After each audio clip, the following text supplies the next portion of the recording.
Hello नमस्कार. तर आज सकाळी सकाळीच ब्लॉगला सुरुवात केली आहे आणि खूप छान असा पाऊस पडून गेलेला होता. त्यानंतर मग आता भाजीची तयारी करायची होती. त्यासाठी म्हटलं हिरवागार असा कढीपत्ता तोडून न्यावा. आणि जेव्हा पण पाऊस पडतो ना तेव्हा झाडं अगदीच इतकी छान टवटवीत अशी दिसतात ना. तर आम्ही हे 2 कढीपत्त्याचे झाड लावलेले होते, पण आता ते एवढे मोठे मोठे झालेत आणि घरचा ताजा ताजा कढीपत्ता मी आता रोज तोडू शकते.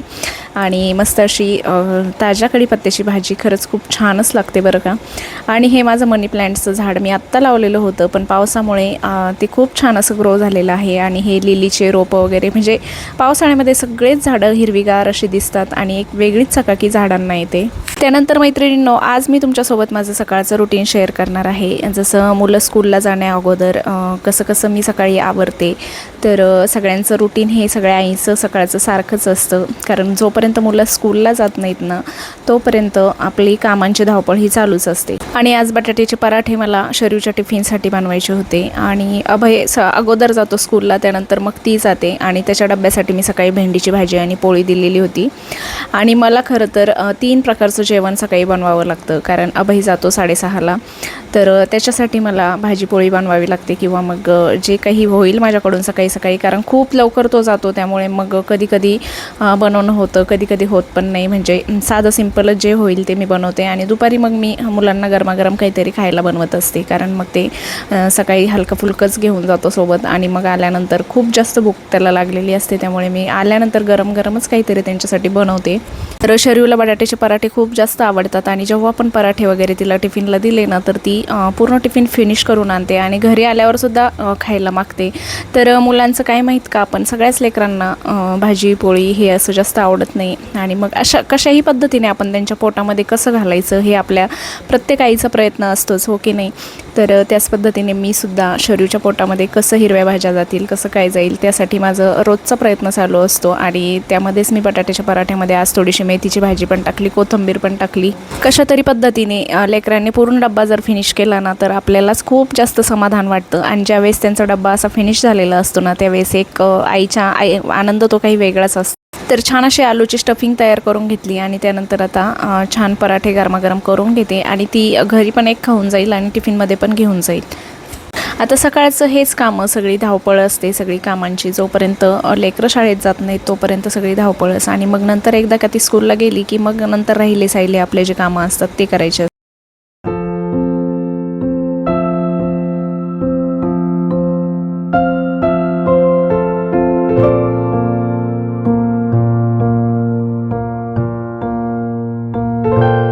आता सकाळचं जे काही नाश्ता वगैरे असेल ना तर ती आईच्या हातानेच करते, कारण दोघे आज ना त्या TV लावतात आणि मग TVतलं काहीतरी बघत बघत मी आई तिला खाऊ घालतात. आणि मग ती मस्त आवडीने खाते पण आणि पूर्ण फिनिश पण करते. आणि जेव्हा आपण ती सगळं काही संपवते ना तर मग मलाही छान वाटतं, कारण टिफिनचा तिचा ब्रेक थोडासा लेटच असतो आणि मग तोपर्यंत पोटामध्ये काही नसेल तर मग खूप जास्त भूक लागून. तर सकाळचे हे जे कामं आहेत ना हे आमचे आई आणि अण्णा दोघे मिळून करून घेतात. म्हणजे तिचं आवरणं वगैरे आई करतात आणि तिला स्कूलला सोडणं हे आमच्या अण्णा करतात. आणि तिलाही त्यांच्यासोबतच जायला आवडतं. तर आता दूध आलेलं होतं, दूध पण घेतलं आणि पाऊस पण झिमझिम असा सुरूच होता. तर मस्त असा आता चहा बनवायचा होता. खरं तर मी मुलं स्कूलला गेल्यानंतर निवांत असा चहा घेत असते, कारण जोपर्यंत स्वयंपाकाची वगैरे धांदल चालू असते ना तोपर्यंत असं वाटतं निवांत चहा घेणं होणारच नाही. आणि मग थोडंसं आपण रिलॅक्स बसलो ना की चहा घ्यायला पण छान वाटतं. कारण टी टाईम जो आहे ना तर तो माझ्यासाठी खूप स्पेशल आहे, कारण तेवढा वेळ मी 5-10 मिनिटं स्वतःसाठी वेळ देते. मस्त असं निवांत छान उकळलेला चहा घेते. आणि मग जी काही कामाची नंतरची जी धांदल चालू होणार तर ती चालूच असते आपली, ती काही बंद होणारी नाही आहे. तर कामं हे करावेच लागतात आणि आपल्या ह्या जबाबदाऱ्याच आहेत आणि त्या आपण आवडीनेच करतो. असं काही नाही की कामं आहेत म्हणून आपण म्हणजे कंटाळा करूनच करतो. कधी कधी येतो आळस पण येतो, कंटाळा पण येतो, करायची इच्छा राहत नाही. पण मग कामं करायची तर आपल्यालाच असतात, त्यामुळे मग हसून करावे किंवा रडून करावे म्हणून मग मस्त असं सॉन्ग लावून देते, हेडफोन कानामध्ये घालून घेते आणि पटापट माझे कामं कसे होतात मलाच कळत नाही.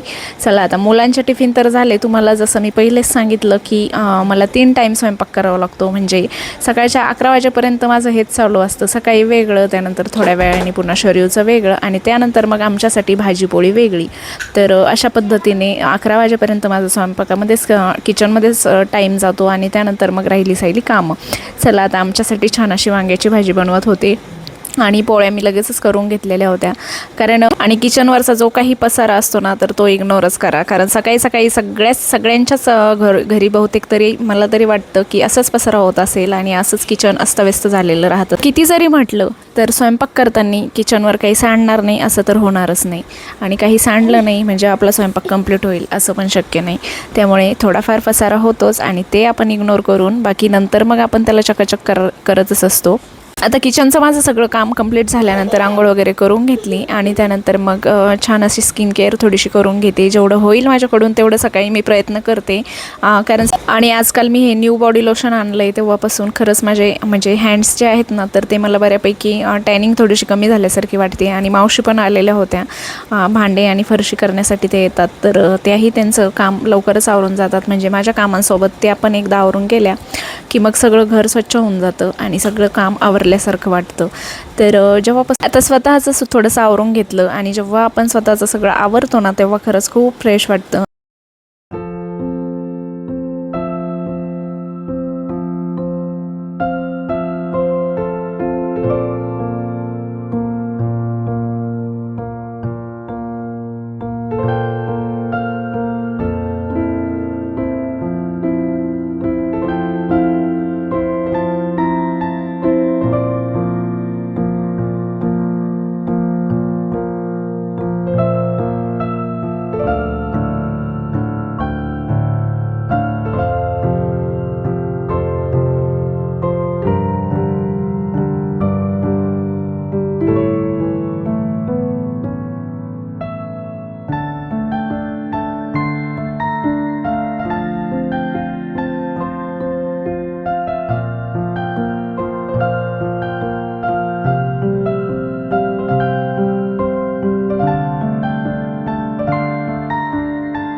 तर असं होतं माझं सकाळचं 6 ते 12पर्यंतचं रुटीन. अतिशय साधं, सिंपल. आणि व्हिडिओ जर आवडला असेल तर नक्कीच आपल्या चॅनलला सबस्क्राईब करा. चला बाय.